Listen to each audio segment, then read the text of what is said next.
നാഗഭൂഷിതപദങ്ങളും ചടുലതാളമോടു തിരുനടനവും ഭസ്മഭൂഷിതമുരസ്ഥലം ഹരിണചർമ്മവും മണിഗണങ്ങളും Vasuki പരിനിശോഭിതം വിമലവക്ഷസുംഭവ ഭയാവഹം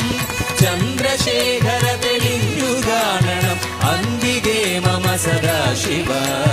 നീലകണ്ഠതവ നീലകണ്ഠവുമതിൽ കുളഞ്ഞൊര ഹിമാലയും